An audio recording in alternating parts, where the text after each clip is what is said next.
Emilio, hemos invitado a esta conversación alrededor de las noticias económicas del día. Hemos invitado a Alberto Garzón, está allí a tu lado en Madrid. Alberto es economista, es diputado por Izquierda Unida en el Congreso, el más joven de toda la Cámara. Alberto, buenas tardes. Buenas tardes. Claro. Bienvenido a La Ventana.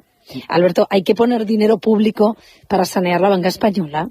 Bueno, yo creo que desde el principio era una obviedad que al final esta crisis se iba a solventar, la crisis en el sistema financiero, con más puesta en marcha de dinero público en las entidades financieras. Pero el gobierno decía que no. Bueno, pero que no pondría dinero público para los bancos. Pero hay que tener en cuenta que es un marketing político. Sin embargo, sí lo estaba haciendo a través de diferentes mecanismos que utilizaban la deuda pública, el Banco Central Europeo, que estaba ganando tiempo, pero sin embargo, pues esta noticia revela lo que tanto os decíamos, que al final iba a tener que poner dinero público. La pregunta es, ¿con qué contraprestaciones? ¿De qué se va a beneficiar la sociedad tener que pagar sus recortes, con sus recortes en sanidad y en educación, digamos, los agujeros de los bancos?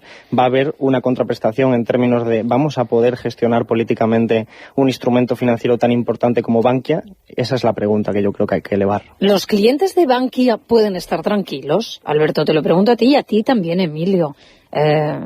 Sí. ¿Hoy pueden estar tranquilos los que tengan el dinero en Bankia? Sí, yo creo que sí, evidentemente, porque el Estado va a garantizar en todo momento tanto los depósitos como el sistema financiero. De hecho, esto es una manifestación de que el Estado se vuelca en salvar el sistema financiero. Entonces, esto es prácticamente una obviedad, no hay ningún problema.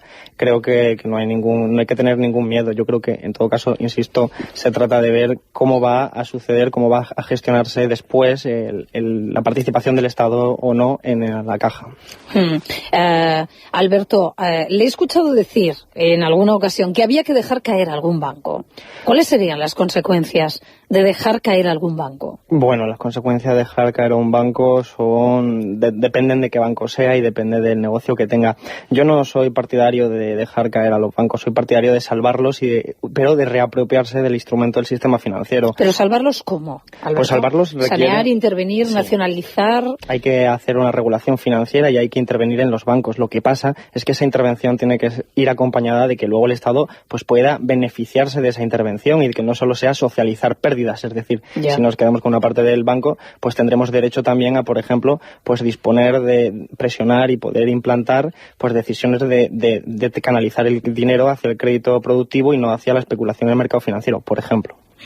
Alberto, esta mañana me leí artículos tuyos desde que nos has confirmado que estarías aquí. ¿Y de qué forma tan didáctica cuentas tú todo el problema, o al menos como tú lo ves, Alberto? ¿Qué han hecho mal los bancos? ¿Por qué han llegado hasta aquí? Bueno, los bancos son unas entidades financieras que tienen que competir entre ellas y su objetivo es maximizar los beneficios en el menor espacio de tiempo posible. Y en las últimas décadas eso ha sido en la burbuja inmobiliaria. Era mucho más rentable prestar a las empresas constructoras y inmobiliarias que prestar a la economía más real, digamos, por ejemplo, de construcción, de infraestructuras y de algunos otros elementos que nos benefician más a la sociedad. Y también la especulación, que los bancos y las cajas han jugado un papel diferente en este punto. En este término podríamos decir que los incentivos han facilitado que estas entidades hayan preferido especular a financiar la economía real. Pero claro, en una estructura económica española muy débil, muy poco sólida, que al final ha hecho que cuando se haya caído la burbuja inmobiliaria, pues al final la crisis haya que pagarla con el dinero público, lo cual es tremendamente obsceno porque no es solo la única opción que tenemos. ¿Os acordáis cuando abrían oficinas en cualquier esquina? Eso sí que era una política comercial muy agresiva, ¿no, Alberto? Sí, por supuesto, era una forma de ganar dinero.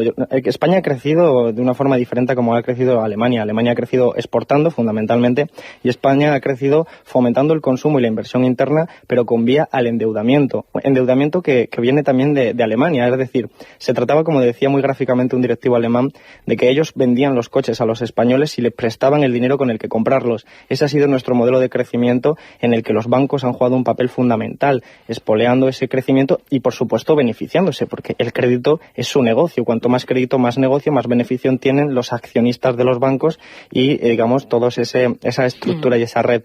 Y esto es lo que se ha venido abajo. Alberto, ¿qué hacemos con los pisos? Sí, yo creo que Emilio ha dado en la clave. Primero porque en la medida que los bancos tengan que compensar esas pérdidas derivadas de la valoración excesiva de sus activos, pues lo va a tener que hacer por dos fórmulas. Primero, fomentando una agresividad mayor sobre las comisiones, sobre las cuentas corrientes, es decir, sobre el usuario, va a hacer recaer el coste sobre el usuario de banca y, en segundo lugar, pues la más obvia, a través de la financiación pública. Pero Emilio lo ha dicho perfectamente, el problema no es solo financiero. Yo creo que el gobierno se equivoca radicalmente pensando que el sistema financiero va a volver a funcionar simplemente soltando dinero público, porque incluso aunque un banco estuviera dispuesto a prestar a la economía real, es que resulta que no hay gente que quiera pedir prestado, porque lo que nos encontramos es con familias, con empresas empobrecidas, empresas que no pueden vender, empresas que tienen mucha deuda. Es decir, el problema está en la economía real, en la alta desigualdad que tenemos, en la alta endeudamiento que tenemos, que es fundamentalmente privado y no público, como se está haciendo ver erróneamente, y por lo tanto el problema está en esa economía real, en esa desigualdad,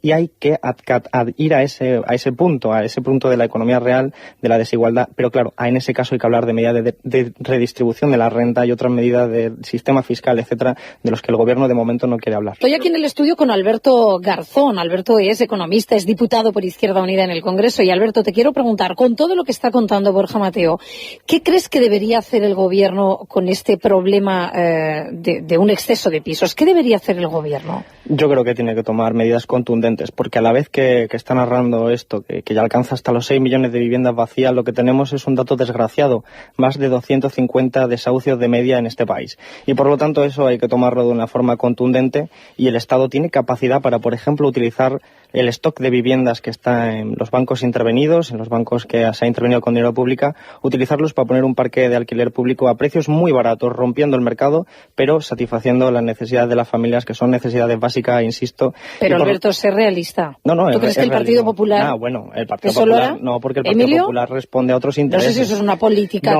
No. Bueno, iba a decir que estuviera en el programa electoral, pero bueno, eso ya no cuenta. Alberto, el último minuto, hablábamos de lo que ha ocurrido en Francia. ¿Es para ti una esperanza? Bueno, yo creo que ¿O nos estamos agarrando a lo mínimo, a lo que nos podemos agarrar? Bueno, habrá que ver la política, porque en las elecciones ya hemos visto aquí en nuestro propio país lo que se puede decir y luego lo que se hace. Entonces habrá que esperar a los hechos, pero lo que sí es cierto es que Europa necesita cambiar su rumbo, necesita crecer, necesita salir de esta austeridad que está imponiendo, sobre todo desde Alemania, porque les interesa al capital financiero alemán especialmente. Yo creo que Hollande puede tomar medidas que son interesantes, pero tiene que ser contundente en esa línea. Y estoy de acuerdo con lo que planteaba Emilio, hay que volver a crecer, pero además hay que crecer de otra forma, porque todo este crecimiento español se deriva de un modelo de crecimiento y de productivo que es insostenible y que tiene responsables políticos y económicos, y por lo tanto hay que tomar una decisión de cambiar y de plantearse qué tiene que ser este país. Y yo creo que la gente está profundamente indignada, lo vamos a ver este sábado, y creo que con razón, porque esta noticia de Bankia lo que viene a expresar es manifestar cómo los bancos, que han sido los que más se han beneficiado en la época de bonanza económica, mientras los salarios reales estaban estancados, ahora son los mayores beneficiados en el intento de salir de la crisis sobre los recortes que estamos sufriendo la mayor parte de la población.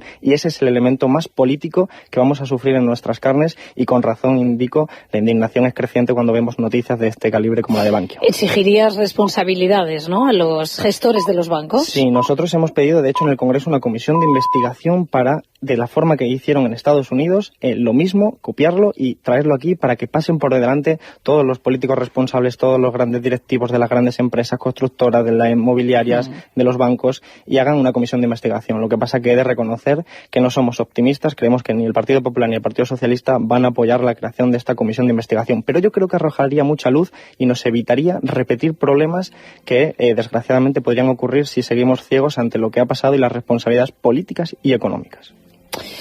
Muy bien, pues lo dejamos aquí. Alberto Garzón, muchísimas gracias. Muchísimas gracias a vosotros por haber estado aquí.